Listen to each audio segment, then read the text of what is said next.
My name is Nash Middleman. I'm the lead buyer's agent of the Joe Dickerson Group. Our team has a real passion for helping people and families build wealth through real estate. And today we're gonna go over what home buying looks like in the age of coronavirus. So it's our hope that you get some solid takeaways in order to help position yourself, be successful in reaching your real estate goals. And we really love engagement in these webinars. So if you have any questions or want to get anything out of it, feel free to throw your questions in the chat box and we will make sure that we field them and answer the questions before it's over. Awesome. And we'll just wait maybe 1 or 2 more minutes for some stragglers. I'm Joe Dickerson with the Joe Dickerson Group at Keller Williams Realty. We are real estate agents, so we're doing this every day, helping people buy and sell houses. And hopefully you're here today to get the tools so that you can do just that and start building wealth through your real estate. Yeah. Does anybody have any questions that they want to see answered in the webinar? Any reason for attending today? Feel free to drop in the chat box.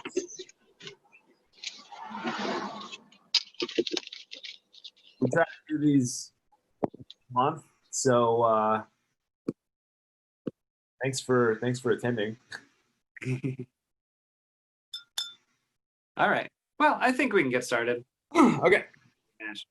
So, are you ready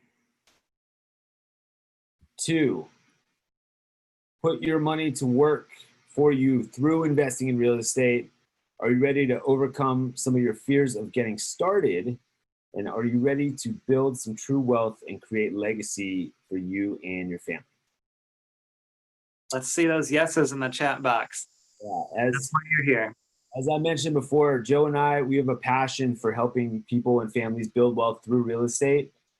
And we're going to dive a little bit more into what the process of buying a home looks like in the age of coronavirus. Yes, sir.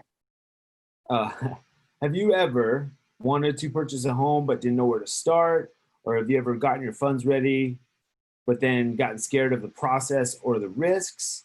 Or have you ever been curious about whether purchasing a home is the best fit for you and your real estate goals? We take our passion for helping people build wealth through real estate extremely seriously, and we want to make sure that you're successful. We'd love to chat with anybody on this webinar one-on-one to learn more about little more about what your goals are individually and help position you to make sure that you're successful. So today we're going to unpack some of the myths surrounding real estate that may have been holding you back, and hopefully you get some solid takeaways, and you might even be closer than you think. We're going to teach you how to create wealth through real estate without having any previous real estate experience, without needing hundreds of thousands of dollars to get started in the market or start getting started investing in real estate. I know that's one of the big myths out there, is that the Bay Area is so competitive that you need so much money to buy your initial investment, and that's actually not the case. And we're going to address some of the fears around coronavirus's impacts in the market. A question that I field a lot is that a lot of people think that the economy is tanking, and I'm not disagreeing with the fact that we're going to have some economic downturn, but I don't think it's going to impact the real estate market as much as some people think. So I love all these yeses. Everybody's ready to get started. So that's super exciting. So everybody on this webinar falls somewhere on the spectrum. Hopefully, either you've never invested in real estate before, or you're like Joe and you've purchased multiple properties and you just want to keep learning more. So I'm curious if anybody's a first-time home buyer out there or is interested in buying their first home, feel free to drop it in the chat box. But I know there's a lot of curious people that are wanting to learn a little bit more about how real estate's being sold, especially in the days of coronavirus and how it's impacting the market. So here's our goals for today. Got so many windows open, sorry. Number one, we're gonna discover whether owning a home is the best fit for your wealth building and lifestyle goals, and also help you achieve an understanding of how real estate purchases work and some real world scenarios. And that will include how dealing with restrictions and current shelter in place orders how we can actually move forward with with transactions in the days of coronavirus. But okay, without further ado, we're going to go over 3 things. This is kind of the outline for today's class. So we're going to talk about a past client, Ben and Abby, and then we're going to go over 5 myths that may be holding you back and help you get some clarity around what those myths are, and hopefully address some of your concerns to help disprove them. And then the third thing is we're going to go over 3 keys to help you get started in real estate. So, Abby and Ben, Joe, do you want to tell their story? They're your favorite clients. Sure, they are some of our favorite clients. We were actually supposed to get together this past weekend from a distance, and it unfortunately didn't happen. But anyway, Abby and Ben, like a lot of first-time home buyers, got started without really knowing what they were looking for or what they were doing. So I would say their search actually started several years ago. It was a long, drawn-out process, but by choice, not because it has to work that way. So when they ultimately got serious, which was more like just over a year ago, they started looking for, they started throwing me single-family houses that they wanted to go see, and quickly learned that maybe that wasn't the best fit for them because of their unique needs. They want to build wealth through real estate, and to them that means owning a rental properties or multiple rental properties in the long run. Yet to get started, they need a place to live, like all of us do. And so they very quickly came to realize that maybe the right strategy for them was to do a strategy called house hacking. We have a whole class on that tomorrow at 3:30. If you want to join us, feel free. But essentially that's buying a small multifamily property, living in one unit and renting the rest out. The whole point being to lower your overall housing expense while building wealth, ultimately at a faster clip. And what makes their story, why we tell their story, isn't really necessarily because of the house hacking part of it, but because of what they've been able to do in just the last year of ownership. They were able to buy the property using a government-backed program, an FHA loan, stands for Federal Housing Administration, which is a very accessible product to most buyers, not just first-time home buyers, and allows you to purchase a property with as little as 3.5% of the purchase price as a down payment. So in their case, they ended up in a duplex in the Diamond District of Oakland at a purchase price of just above $800,000, which means they had to their down payment was about $27,000. So not hundreds of thousands of dollars, still not nothing, but it was accessible for them. And then over the past year of ownership, they've put in sweat equity. They've done some mild renovations themselves and recently got their property reappraised as they were doing a refinance. And it appraised at over $1.1 million, meaning in just over a year, they created over $300,000 of equity through pride of ownership, ultimately. And in that refinance process, they were ultimately able to save themselves $1,000 a month on their mortgage payments. So it's a huge win, and that's an example of how we can get you into a house and it's work in your favor and help you build wealth through real estate. Also, they were renting out the downstairs unit for about $1,750 a month, to help leverage against the monthly expenses of owning the house, which is, again, a really powerful way to build wealth through real estate.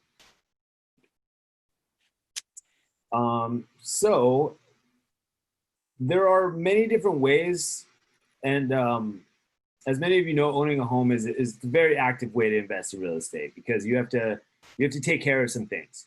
And maybe after this webinar, you decided that owning a property isn't the best path forward for your real estate and wealth building goals. And just so you know, we offer a lot more than just selling and buying and selling homes locally. And we'd love to connect with each and every one of you on this webinar to do a needs assessment and figure out what your needs are in order to help position you to be successful with your real estate goals. We got some of the, there we go. So these are some strategies and services that we at the Joe Dickerson Group offer. And if anyone has any questions on these, again, feel free to reach out. The door is always open. Yes. Yeah, and this essentially is your map of what's going to take work and what's not going to take work. Active means you're actively involved, and passive means you're getting mailbox money. You're getting checks sent to your house for your investment. So these are not all, but many of the ways that people choose to invest in real estate and build wealth, and they are all on the table for you. And Joe, personally, how many of these strategies do you utilize yourself? Oh boy, well, we've done flips, or a flip, that was enough for me. We've done house hacking a number of times, home ownership, obviously. We've had local rentals, we've had out-of-state rentals. We have done syndications over on the top right, and we've also been renters. So I haven't dealt with the realty shares and the REITs, but the rest I'm pretty well versed in. Cool. All right, so without further ado, we're going to talk about the 5 myths that are keeping you from getting started in investing in real estate. Myth number 1, you need hundreds of thousands of dollars to get started. Can be true in the Bay Area market. We have an extremely high barrier of entry. On top of that, some areas are extremely competitive. And if you want to start out by buying a single family home in San Francisco, I was just looking at some homes today, and you're probably going to need a couple $100,000 to get started.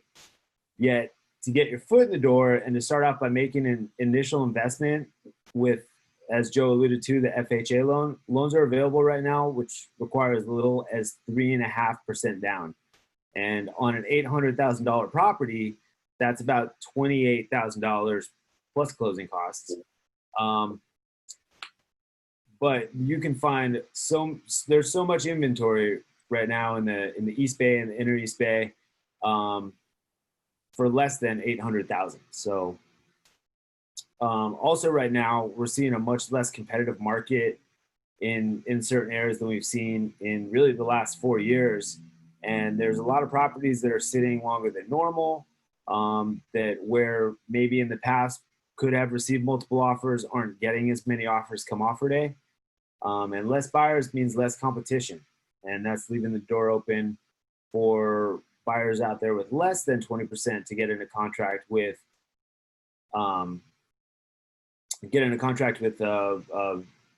maybe not as tight terms and conditions and a lesser down payment. Yeah, and FHA is just one of many lower down payment programs available. If you qualify for veteran benefits, there's no money down options available to you potentially. And there's also conventional loan products that allow for as little as 3 or 5% down payment as well. Myth number 2, you don't have enough time to invest in real estate or purchase your home.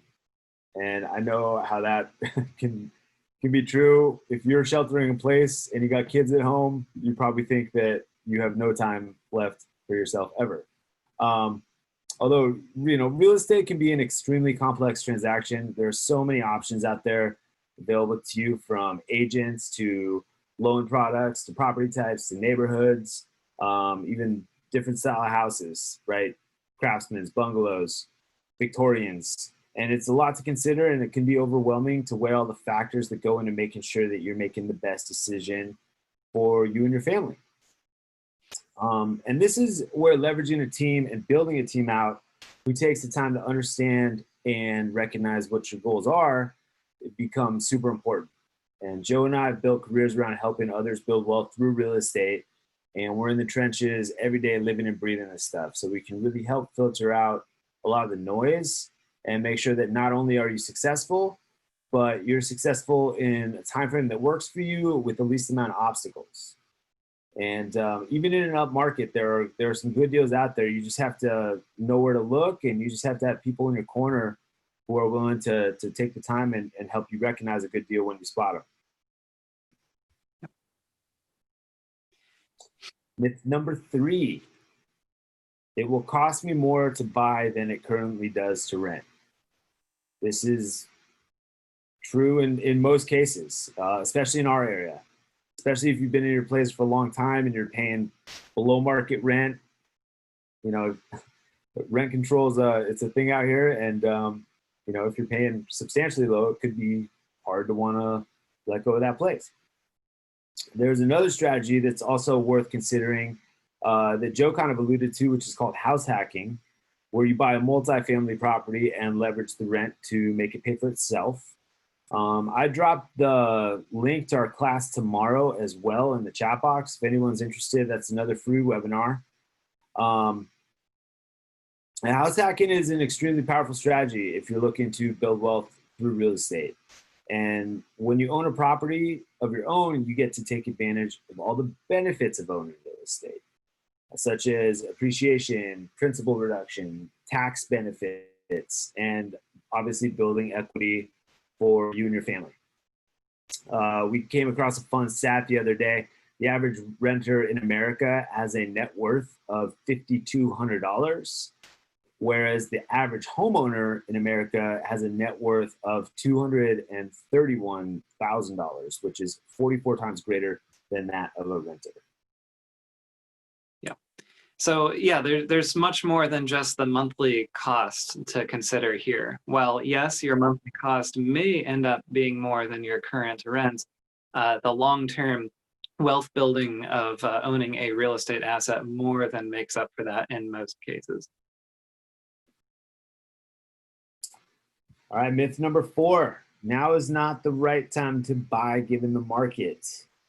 Now we talk about the coronavirus stuff. Yeah, I'd love to hear some feedback on what people are seeing or if they have any fears. I know there's recession looming. I know that it's an election year, and what happens if you buy a house and the value drops, right? Or maybe you're just sitting, waiting, wishing for the market to crash so you can buy low and get that forced appreciation when it recovers. If anyone has any thoughts on this, I would love to hear them. And any other perspectives why now isn't the best time to buy. And the truth is, nobody can really predict what's going to happen in the future or how this ripple effect of coronavirus is going to affect the real estate market, because we've never been in a position like this before. There are some parallels that we can pull from in the past, but they're not great.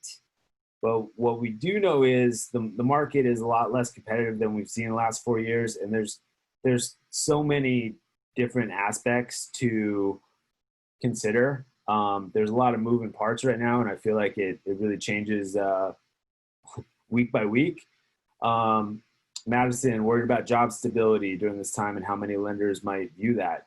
We actually have a lender on the call right now, one of our good friends, Robert Ring, who can definitely address that, but that is a valid fear. Question that's actually a question that we feel a lot, and if you're scared of losing your job, probably not. Yeah, if you here's how that would work. I mean, if you lost your job, you just wouldn't be able to get a loan. It's pretty straightforward. But you know, once you're back to work, you know, when you have one pay stub, we can do the loan for you. And if you're concerned about it, you know, what I'd recommend is if it's a big expense difference is to make sure you have savings. You always want to have reserves. So I wouldn't recommend buying a house if it was going to increase your monthly payment a lot and you didn't know where you might be able to get those funds from if you didn't have savings. for around like 6 months to cover if you got laid off. What if someone was furloughed and there was a gap in employment? Can they still qualify for a loan? Sure, if they're back to work, we can explain the gap, especially because of the pandemic. That shouldn't be an issue. Cool. Yeah. Nash, can you tell us what happened to the real estate values in the last 5 recessions? So in the last 5, I think the next slide. Do I have it in here? Oh, I do have it in here.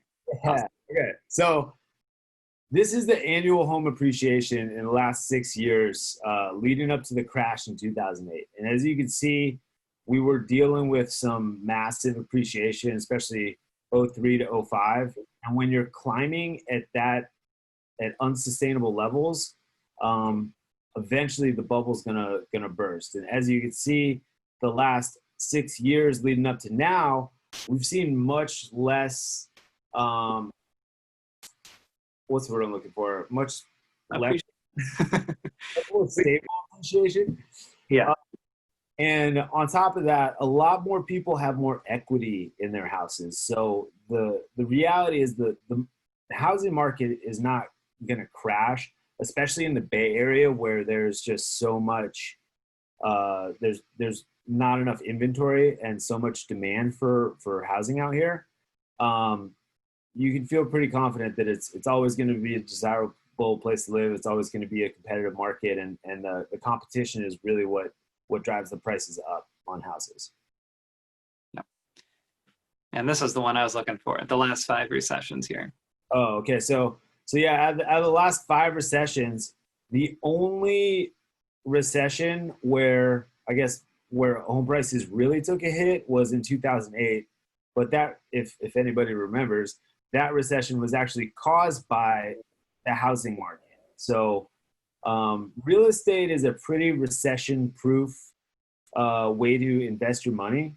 And again, Joe and I are happy to pair up with anybody on this call and see if actually owning real estate would be the best fit for your real estate goals.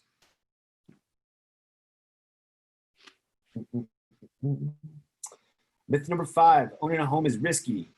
Owning a home can be risky, yet when you build your team out and you're doing your due diligence and going into the investment with your eyes open, you can really minimize that risk.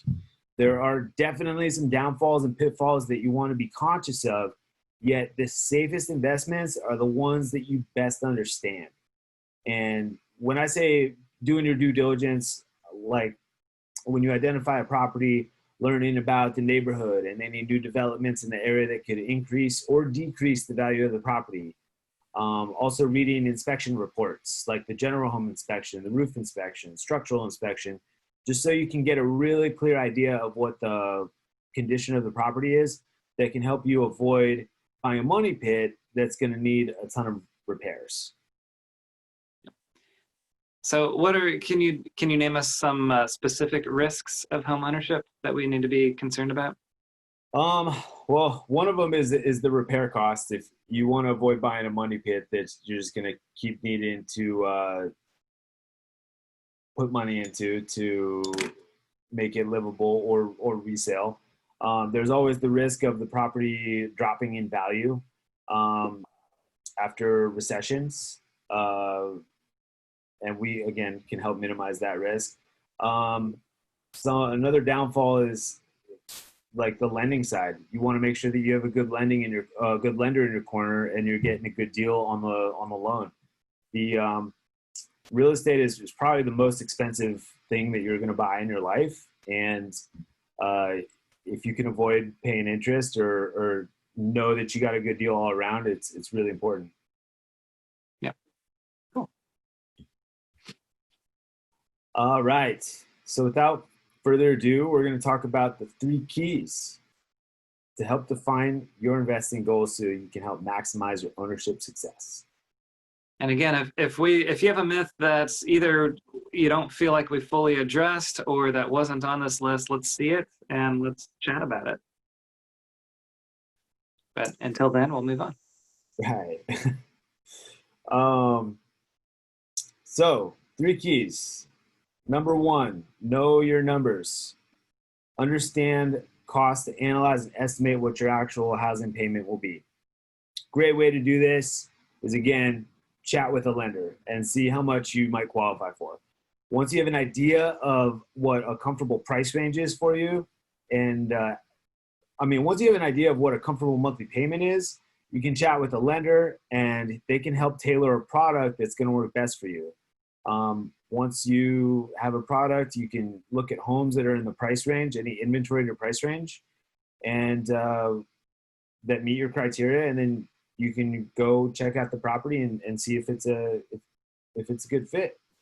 In order to really know your numbers, you want to get a full idea of what the whole cost of ownership is with the property, not just from a mortgage standpoint, but you want to factor in all the expenses like utilities, property tax, insurance, how much the trash bill is going to be.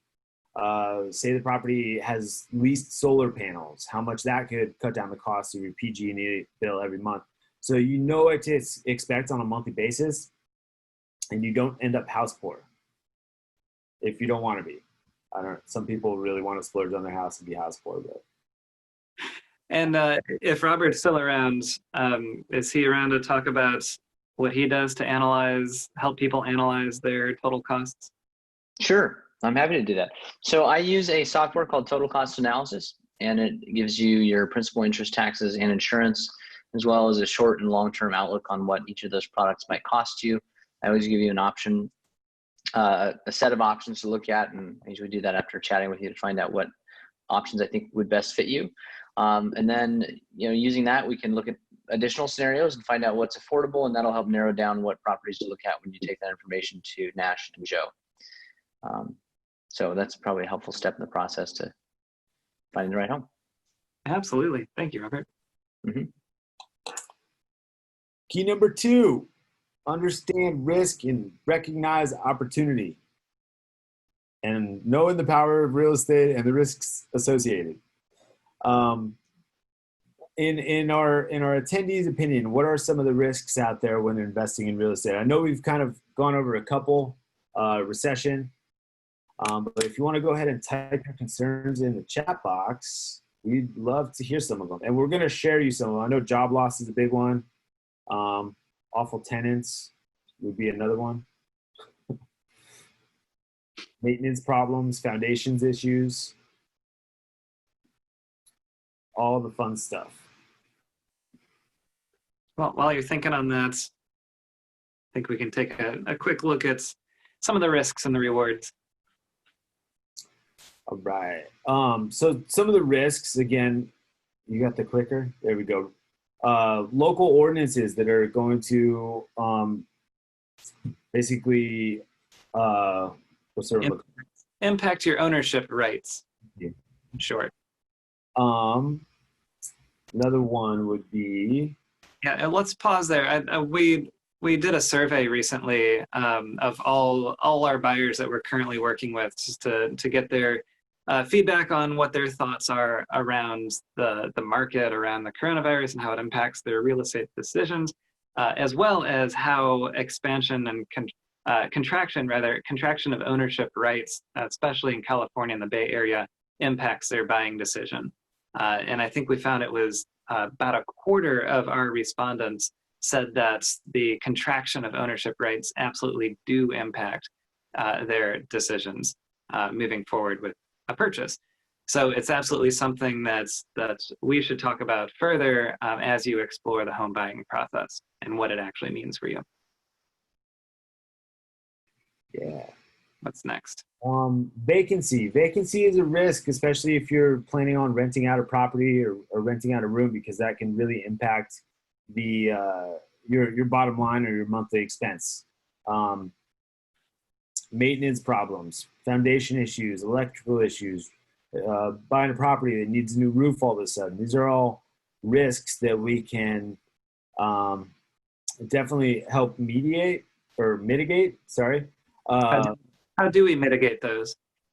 By doing our due diligence before getting into contract or before closing on a property, and utilizing our network of home inspectors or contractors, just to give you a really clear idea of the condition of the property before you decide to go in, you know, all all out on a property non-contingent, and only to find out that you need a new sewer line that's going to cost you $7,000 or something like that. Right. And Nichelle just mentioned destruction of property by tenants. I mean, I think that goes, destruction of property by anything is a risk. Earthquake, flood, tenants.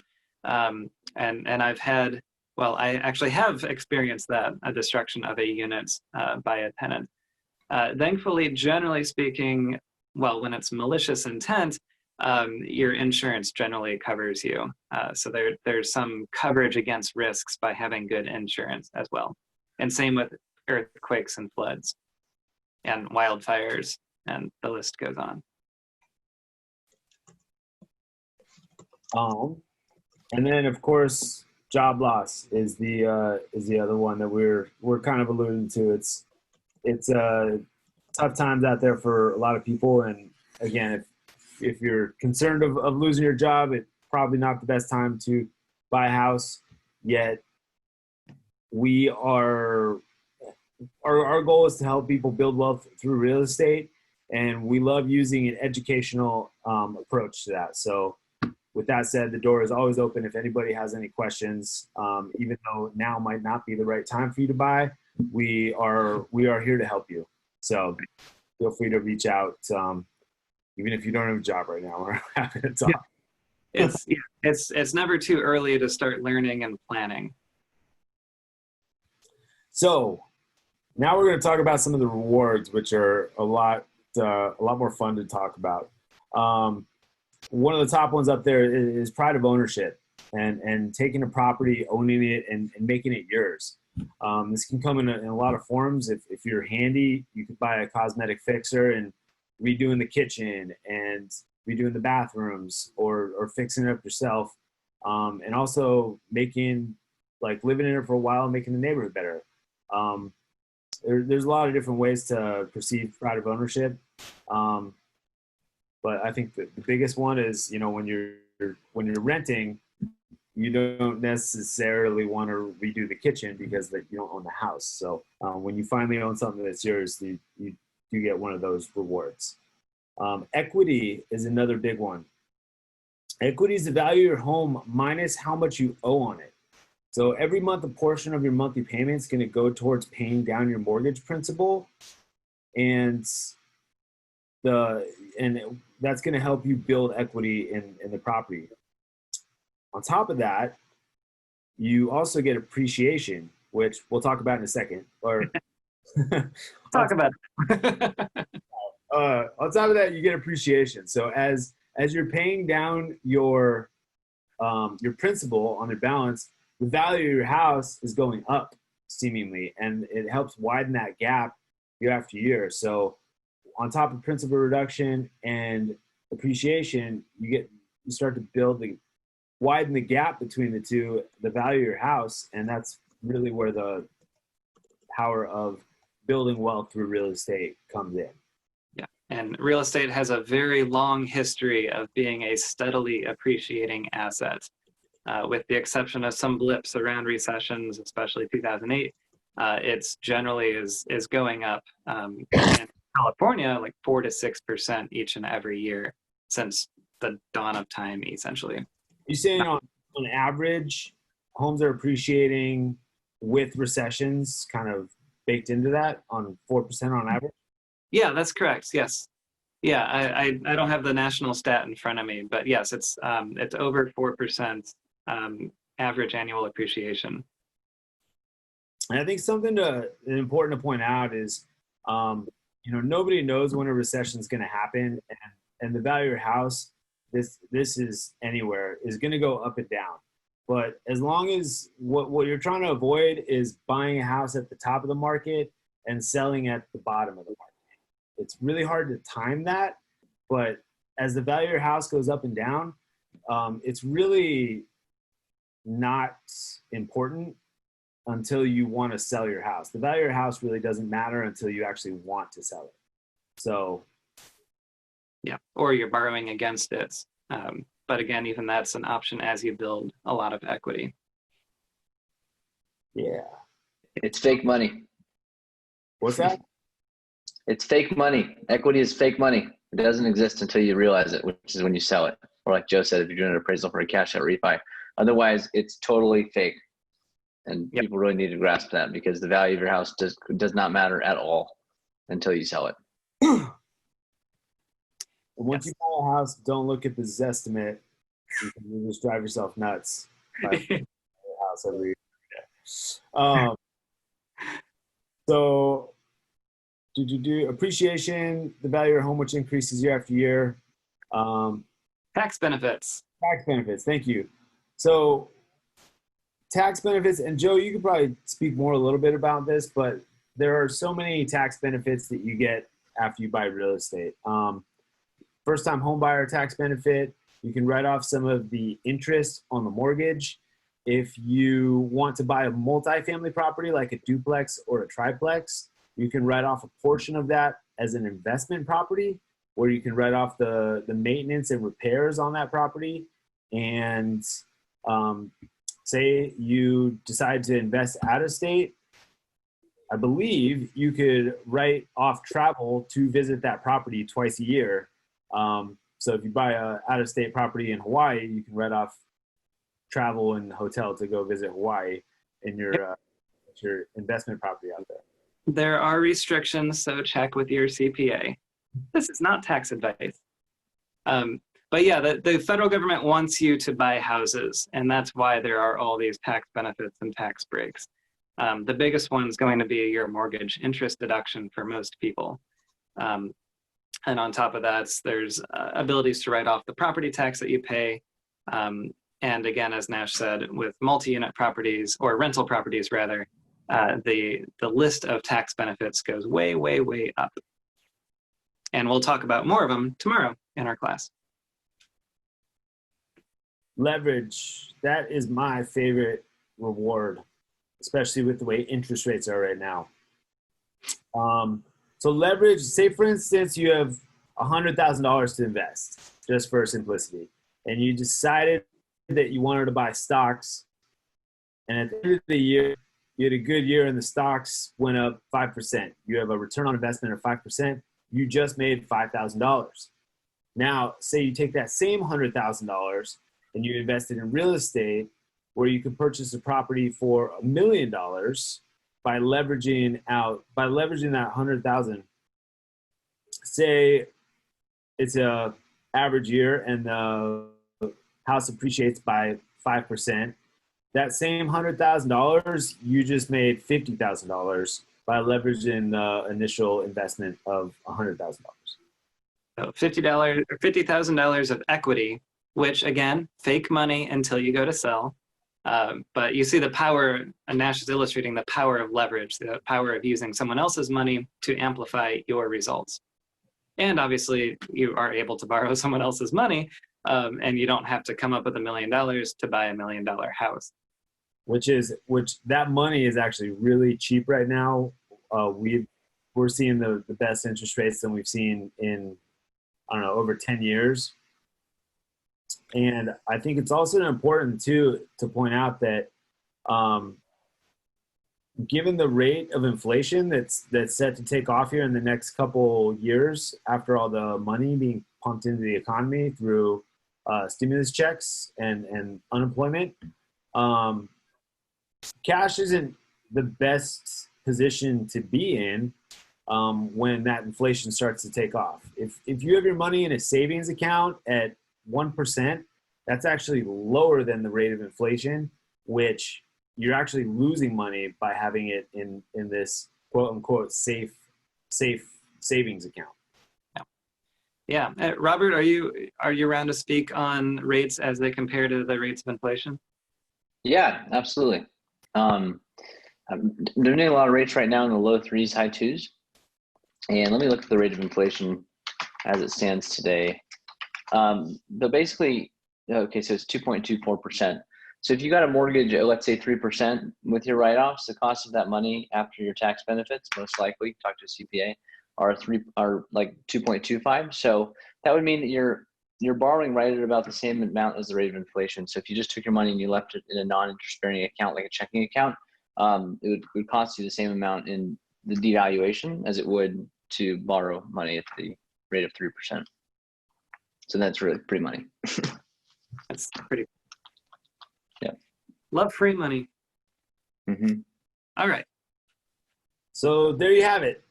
Those are the 3 keys. Just Now we can talk about the third key yet. the third and most important key. I just want to see if you guys are still with me. That's all. Build a team. Surround yourself with professionals with your interests in mind and the ability to make deals happen. Joe and I would love to be that team. Again, we have a passion for helping individuals or families build wealth through real estate, and we take our passion very seriously. So if anyone has any questions or anything, feel free to reach out. Actually, I'll probably be reaching out to you maybe like tomorrow or something to set something up. But we would love to be that team. Yeah, it's real estate purchases are a pretty complicated transaction involving a lot of people. So Nash, why is it important that you have a good one of you? A good real estate agent? Yeah. So we can make deals happen and make sure that people are building wealth in real estate. But also because we have a huge network of people. There's so many moving parts in a real estate transaction. You got to make sure that you have, you got to make sure you have a good lawyer. Hopefully you never have to use him. But also you want to make sure you have a good lender who's in contact with good appraisers. We have in our network insurance guys. We got a huge list of vendors for inspectors, contractors, anything that you need that regards to the condition or repairs of the house. Home warranties, good escrow companies, good title insurance companies, just to make sure that you're covered around every angle of the complex real estate transaction. I'd like to tell you why I think it's a good idea to hire a good real estate agent. Thank you. As a lender, I work with a lot of different real estate agents because we work more by volume. So we see a lot of transactions, and I've seen great real estate agents. I've seen really poor ones, and then ones that are okay. Obviously the Dickerson team, they're really good. But an example, let me give you an example. I heard a story of my friend who represented somebody, and they needed a credit because when they were doing their inspections, they found problems with the house, and they went to the seller and they negotiated a credit, and the sellers offered up like 3 times the amount of money that their agent was going to ask for, but they ended up getting like $20,000 in the combination of reductions and credits. I've seen the same thing happen with Joe and with Nash. Incredible negotiation skills, great buyer representation. This is incredibly important. Some people think maybe I should use a discount agent or the listing agent, but you just expose yourself to being poorly represented, which on what is perhaps the largest financial transaction of your entire life, it's probably the worst one possible to be poorly represented. So you may not see it from the surface. Hopefully you do now, but hiring a good real estate agent like Joe and Nash is really, really important, and it's going to help you a lot. Thank you for that. Sure. I agree. Okay. So there you have it. Those are the 3 keys. Number 1, knowing your numbers. Number 2, understanding risks and opportunities. And number 3, building a team and surrounding yourself with professionals and individuals who have your best interest in mind. Awesome. Yeah. So just to recap, we went over one of our clients' past stories, Abby and Ben. Hopefully shed some light on the 5 myths and 3 keys to help you get started in real estate. And hopefully, did you learn at least one new thing? Or were you reminded of at least one thing? Yeah, we like to ask if there are any ahas, anything in particular that you found useful or enlightening or new that you'd like to throw out. Just type it in the chat box if you could. Yes, 3.5% down. Thanks, Ben. Awesome. That's awesome. Yes, maybe you can afford to buy a house. That's absolutely correct. And really, the only way to find out is to start the process and find out. Talk to Robert, talk to us, see what you're able to do financially, and see if real estate is the right option for your goals and your finances. Yeah, I'm a firm believer of the Bay Area. The barrier of entry is high, and it's difficult to get your foot in the door. But once you do, even if the market doesn't appreciate at all, which is not going to happen, you still get that principal reduction and you make out on top. And you can take that the equity that you build in the house and roll it into your next property, which is why real estate is just a really powerful vehicle to help you build wealth through real estate. Just getting your foot in the door can be challenging sometimes. Also, I'm happy to answer any questions about financing. If anybody wanted to know more about that 3.5% down or VA 100% financing or other ways to finance single-family homes, condos, townhomes, multi-units, etc., feel free to type your questions in or unmute yourself and ask. Madison, go for it. I had a question regarding tenants in common, both on the buying and as well as for the loans and what that means. And are the 3% and 5% options even available for those types of loans? Tenants in common loans are only offered by one bank that I know of, Sterling Bank. Usually the rate is pretty high. It's not a loan that we offer. And you wouldn't have the same access with low down payment options. Usually you'd be around probably 25 to 30% down on those. Right, but let me take a step back real quick. So tenancy in common is a type of ownership where essentially multiple people can come together and own fractional interests in a property. So what Robert's referring to is typically what you'll see in San Francisco is an apartment building where you can buy an interest in that apartment building, which gives you the right to live in a particular unit, sort of like a condo, but not really, a different type of ownership. So that's what Robert's talking about with a really high down payment and a really high interest rate. Though if you're talking about a tenancy in commons where you and maybe 3 of your friends are going in and buying a property together, one whole property, that is a very different scenario. It's also a tenancy in commons, yet the financial side of things may change. So Madison, right. you want to say that's which one you're looking at? Or Robert? That's a great point. No, I just should say that's a really good point, Joe. So I was going to say, what are some of the risks associated with tenancy in common? Financial or deal with other people? You're dealing with other people. Yeah. So it's like a condo. You have potentially a organization, a group of people that you're dealing with. If you're buying with you and 3 friends, let's say in a tenancy in commons, you always have the risk of a fallout, some argument or whatever. And you're co-owning a building, so that can create strain, especially as maintenance or repairs need to be performed on the property. Additionally, it's also harder to sell your interest.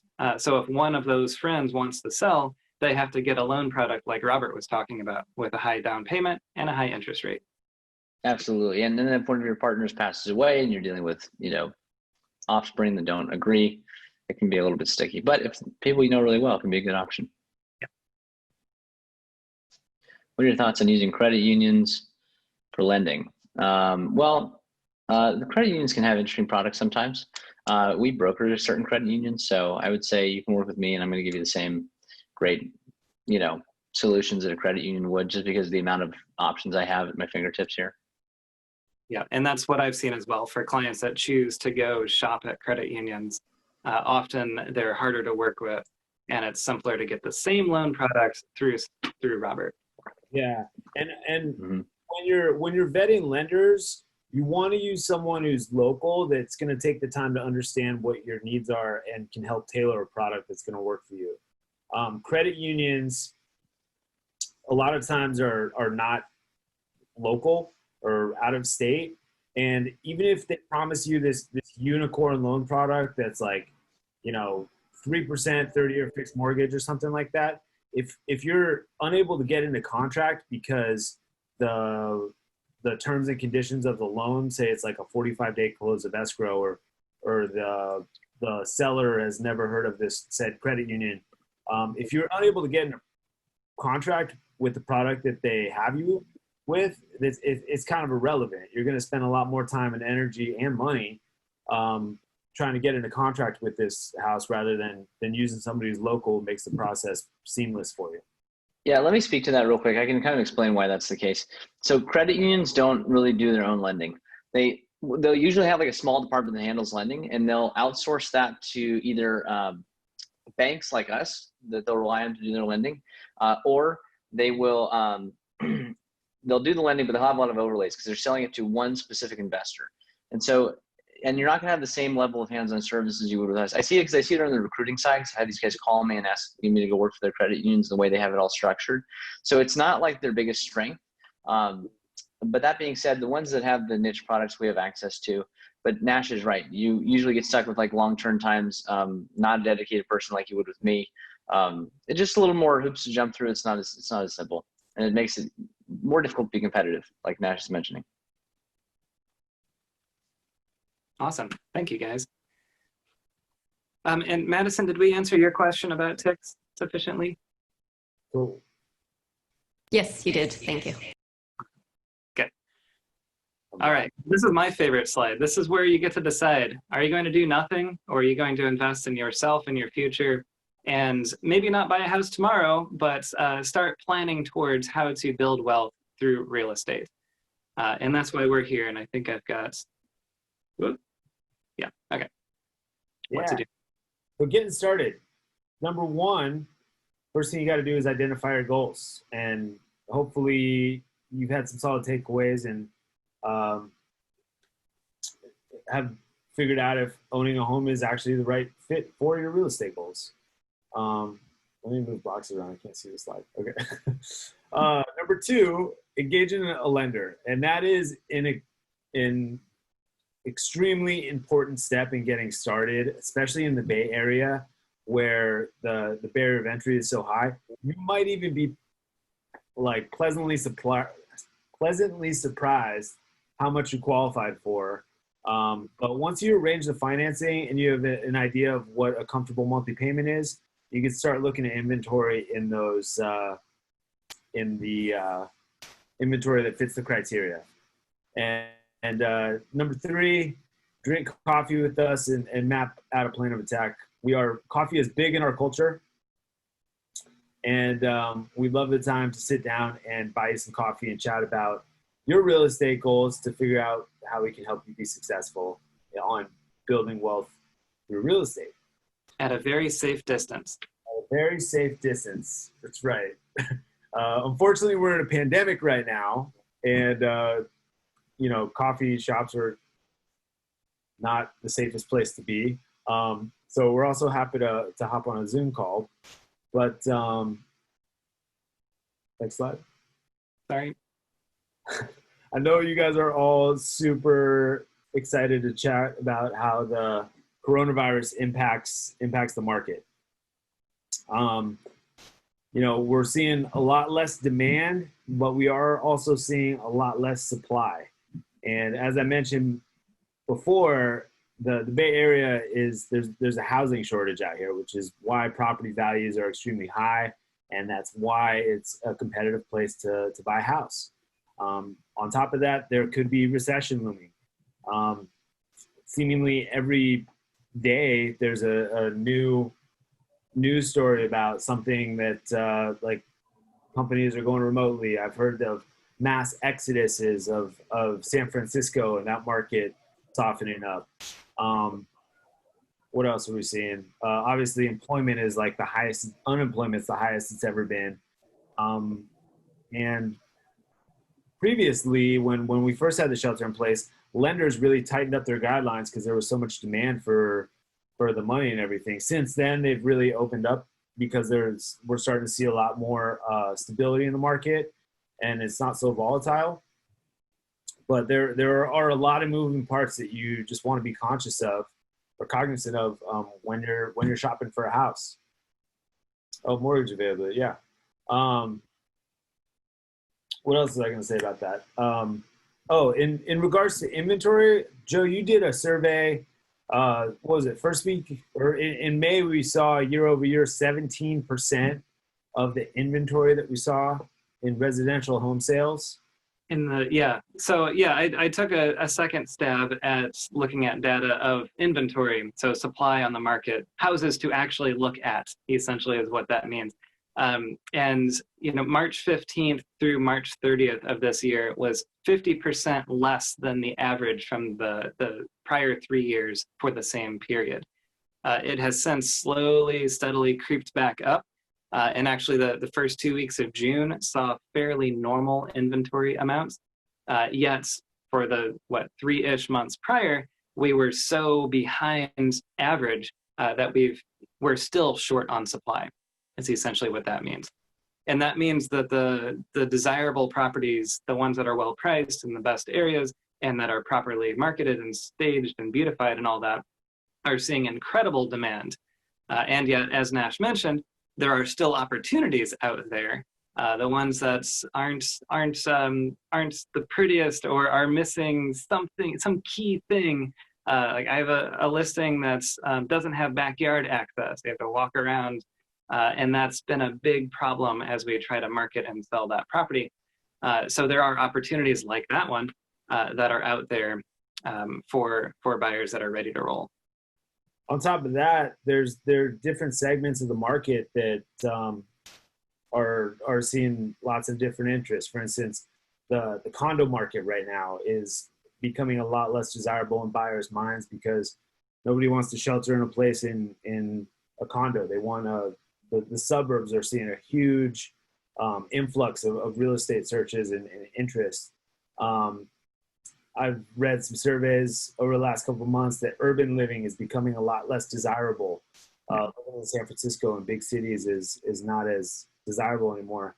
And then I heard from a buddy that Tahoe saw a 500% increase in real estate searches online because people can work remotely now. So there's just a lot of moving parts to it.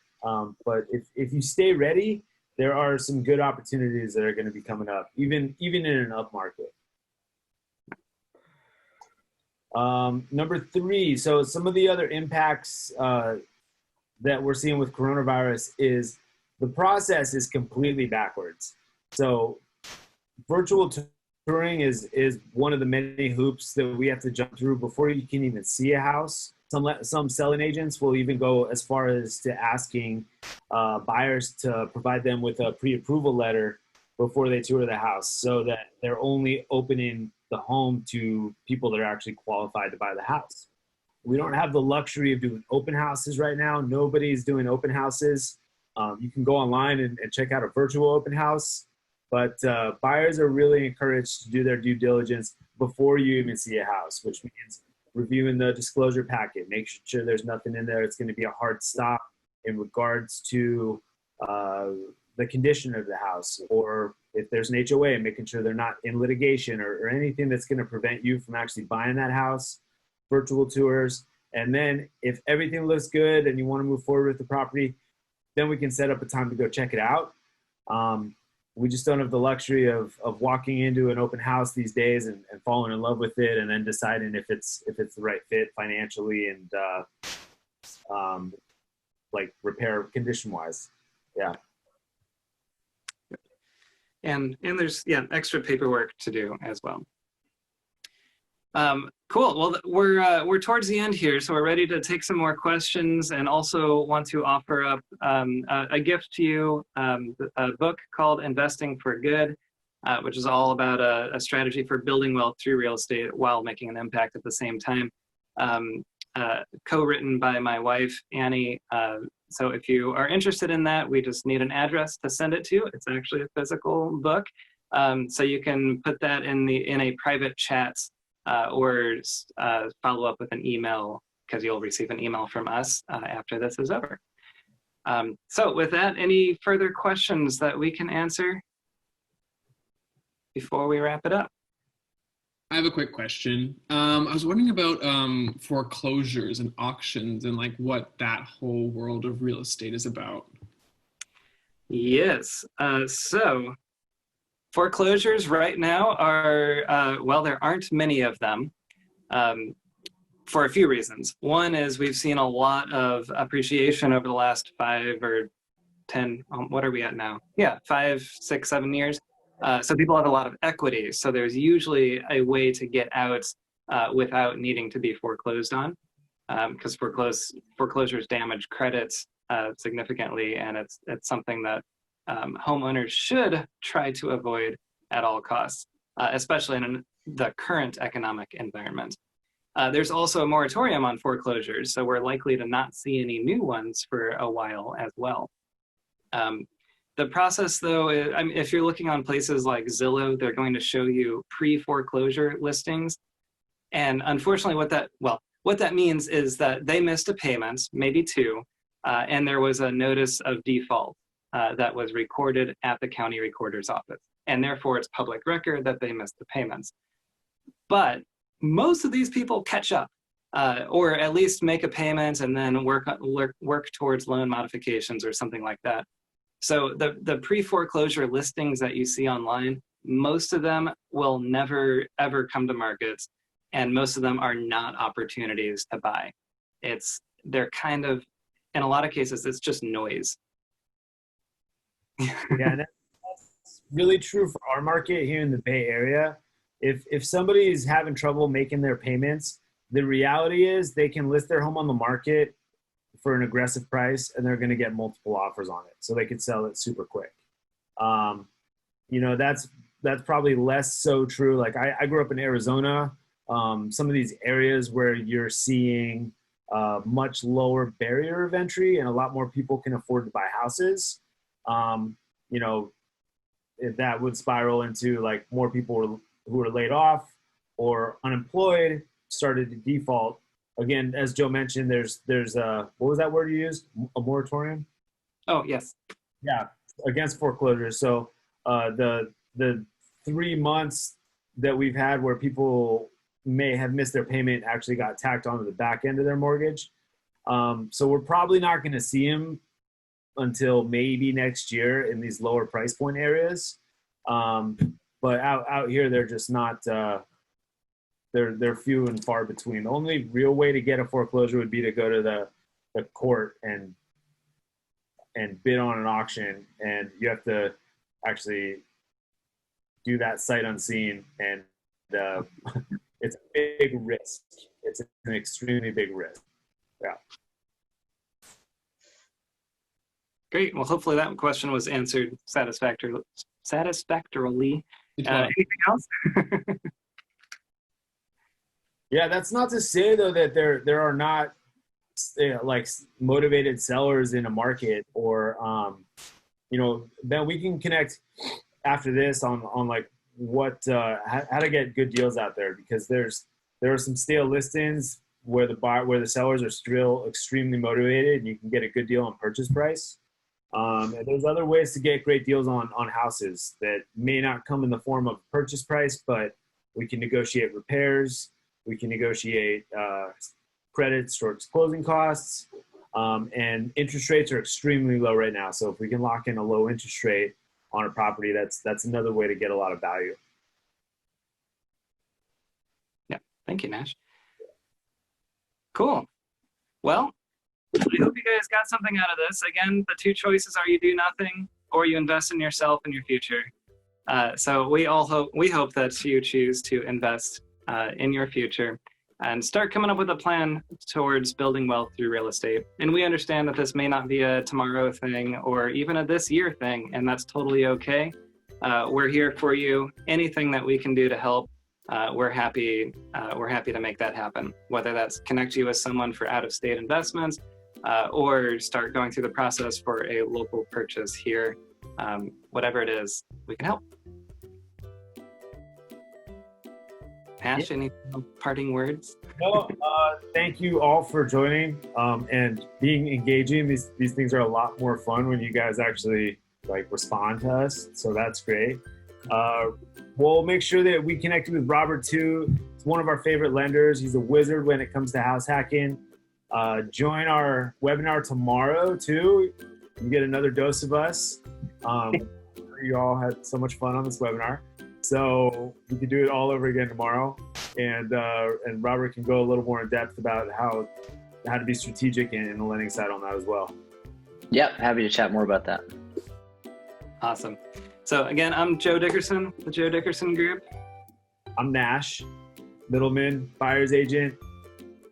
And you met Robert. Thank you, Robert, for all your input. Yeah. And we'll be in touch with Sure. all of you. Again, if you need anything in the meantime, you know where to find us. You've got our emails, and you'll get it again by the end of, by midday tomorrow, most likely.